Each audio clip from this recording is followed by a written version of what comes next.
Baik, assalamualaikum warahmatullahi wabarakatuh. Perkenalkan, di sini nama saya Maulana Ansori. Saya dari kelompok 7. Di sini saya akan membuat tugas UTS dari mata kuliah Ushul Fikih. Jadi, saya akan menjelaskan mengenai materi yang berjudulkan lapas dari segi penunjukannya atas hukum dilalah. Jadi ada beberapa pembahasan yang akan saya bahas di sini. Adapun pembahasan yang pertama ialah pengertian dilalah, dan pembahasan yang kedua dilalah dalam pandangan aliran Hanafiyah, dan pembahasan yang terakhir yaitu dilalah dalam pandangan aliran Taklimin atau Jumhur. Baik, kita akan membahas mengenai materi yang pertama, yaitu pengertian dilalah. Makna dalalah secara umum adalah memahami sesuatu atau yang ditunjuk seperti hukum atau moral atas sesuatu, atau yang menjadi petunjuk atau dalil atau hujjah. Sedangkan secara istilah ialah suatu pengertian yang ditunjuki oleh lafaz atau penunjukan suatu lafaz nas kepada pengertian yang dapat dipahami, sehingga dengan pengertian tersebut dapat diketahui ketentuan yang dikandung oleh dalil nasah. Kemudian memasuki pembahasan yang kedua, yaitu dilalah dalam pandangan Hanafiyah. Jadi dilalah dalam pandangan Hanafiyah itu terbagi lagi menjadi 4 macam. Untuk macam yang pertama yaitu dilalah ibarah, atau dengan nama lain ibarah al-nas. Jadi pengertian dilalah al-ibarah, makna al-nas di sini adalah lafaz al-nas, Al-Quran dan juga sunnah, yang menunjukkan kepada makna hukum secara jelas ataupun terang. Oleh sebab itu, ibarah al-nas secara bahasa adalah lafaz yang menunjukkan makna ataupun hukum secara jelas, baik dalam bentuk zahir, nas, mufassar, dan muhkam, atau makna hukumnya langsung ditunjuk oleh lafaz itu sendiri.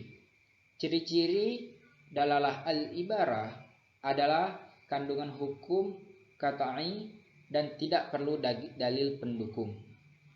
Dilalah dalam pandangan Hanafiyah yang kedua yaitu dilalat al-isyarah atau isyarah al-nas. Isyarah al-nas adalah lafaz yang menunjukkan makna tidak dimaksud dari teks nas karena ia mengandung makna yang tersirat. Namun, makna itu tidak bisa dipisahkan ataupun lazim dari makna yang dimaksud oleh teks. Dengan kata lain, makna tersirat yang diperoleh melalui perenungan tetapi merupakan makna yang tidak dipisahkan dari teks. Kemudian dilalah dalam pandangan Hanafiyah yang ketiga ialah dilalat al-dilalah atau dilalah an-nas. Dilalah an-nas adalah sebuah nas yang mengandung maksud tersirat dengan maksud tersurat mempunyai korelasi yang dekat. Dari itu, hukum yang terkandung dalam maksud tersurat itu juga berlaku atas maksud tersirat. Dalam nas disebut juga mafhum muwaffaqah. Di samping disebut pula dalalah aula. Sebagian ulama menyebutkan dengan kias jali. Dengan demikian, yang dimaksud adalah suatu yang dipahami dari jiwa nas dan rasionalnya. Atau dengan kata lain, makna secara implisit tentang suatu hukum lain yang dipahami dari makna nas secara eksplisit karena adanya faktor penyebab yang sama. Kemudian dilalah dan pandangan Hanafiyah yang terakhir atau yang keempat ialah dilalat al-iktida atau iktida al-nas. Iktida al-nas adalah nas yang menunjukkan atas makna tidak disebut di dalamnya. Sesuatu yang tidak disebutkan itu harus dipahami secara benar sehingga baik menurut syara ataupun akal. Dilalah al-iktida yaitu penunjukan lafal terhadap sesuatu di mana makna lafal tersebut tidak logis dengan adanya sesuatu tersebut. Jadi iktida al-nas adalah makna yang diperoleh dengan memberikan tambahan lapas. Sebab kalau tidak diberi, pengertian tegas akan terasa tidak betul. Kemudian masih pembahasan yang ketiga yaitu dilalah dalam pandangan aliran mutakallimin atau dengan aliran jumhur. Jadi dilalah dalam pandangan aliran jumhur ini dia ada dua macam. Yang pertama dilalah al-mantuq, yang kedua dilalat al-mafhum. Jadi kita bahas untuk dilalah dalam pandangan aliran jumhur yang pertama yaitu dilalah al-mantuq. Kata mantuq merupakan isim maf'ul dari kata yang mempunyai dua makna dasar.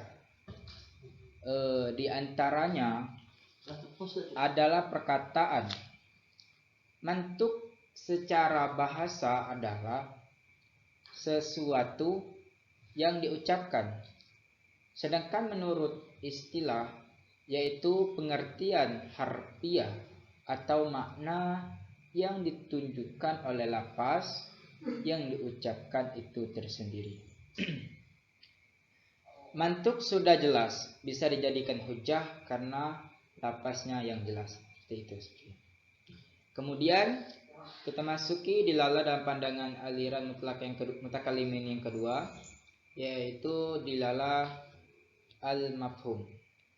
Secara bahasa mafhum berarti paham atau bisa disebut dipahami.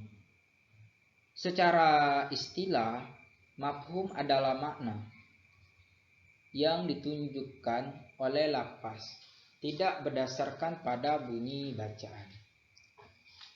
Jadi para ulama usul fikih berpendapat bahwa sebagian besar dilalah didasarkan pada teks nas. Menurut Abu Zahra, dilalah nas juga diambil dari teks karena ia juga dipahami dari pengertian bahasa pada suatu teks.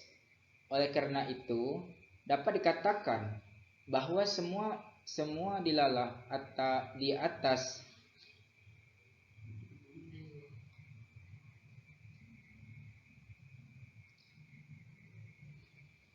Oleh karena itu, dapat dikatakan bahwa semua dilalah di atas adalah dilalah al-mantuq dan berbeda dengan dilalah mafhum.